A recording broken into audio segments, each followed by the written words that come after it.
Let me guess. Neelix's stew. You're braver than I am just sitting near it.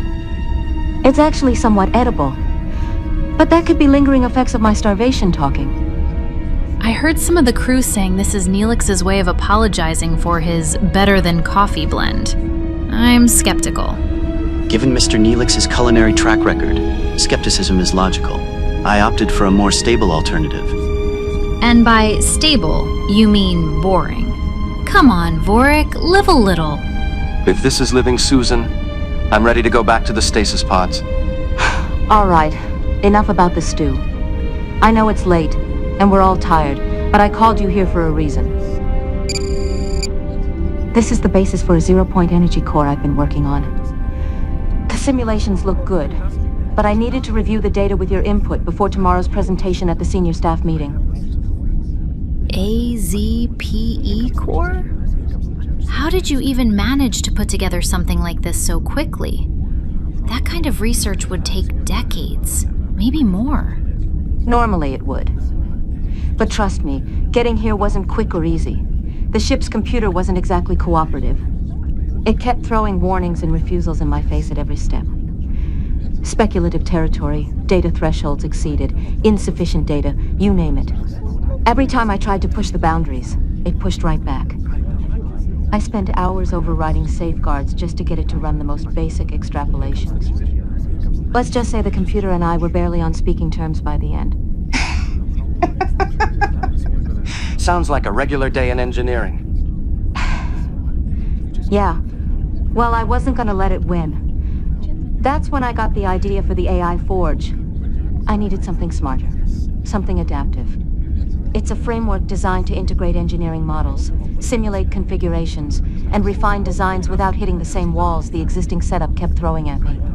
Think of it as a dynamic R&D tool with machine learning baked in that makes use of Voyager's massive computational capabilities to the fullest. And it worked?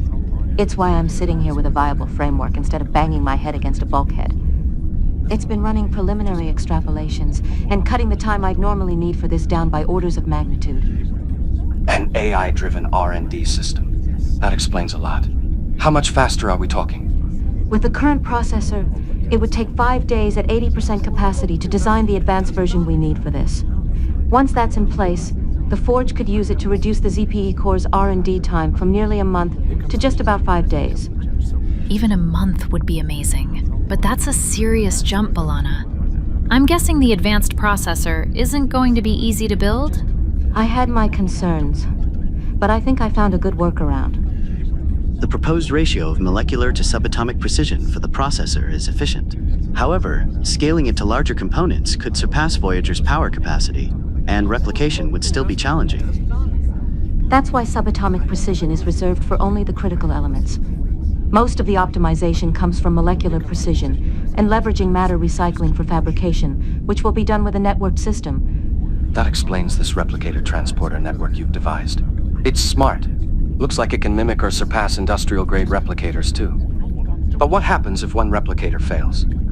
Wouldn't that bottleneck the whole system? Redundancy.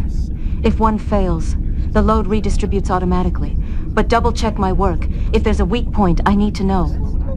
These energy demands during fabrication. Since we never used normal replicators and transporters like this before, they could be a little steep for them and the EPS grid. We'll need to reinforce a few key junctions, but I think we can avoid major rewiring of the ship as a whole. Add it to the list. We can't have this thing blowing out half the ship. Preliminary analysis of the proposed composites for the replicable ZPE core suggests adequate stability under most conditions. However, prolonged high-energy scenarios may expose vulnerabilities. Stress tests are advisable. I've reduced projected margins down to 3 to 5%, which should be enough. But additional input is welcome. Susan, see if we can smooth out the power spikes during fabrication. We may need to reroute through auxiliary systems as a buffer. The fact we're even talking about making a ZPE core from replicable materials is a serious breakthrough. Can we also flag this stew for further optimization? I think it's disassembling my stomach integrity field. Careful, Susan. If Neelix hears, he'll improve it by adding Leola root. Focus. This presentation has to be airtight, and I can't afford any slip-ups. Keep your voices down, too. This stays between us until the captain gives the green light.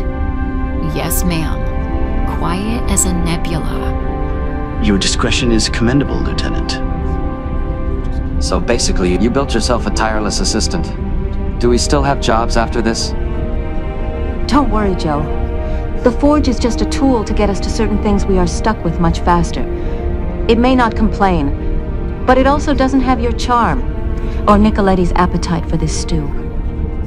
By the way, if this thing works, we're not secretly turning Voyager into a torpedo, are we? Only if the stew turns sentient and starts a mutiny.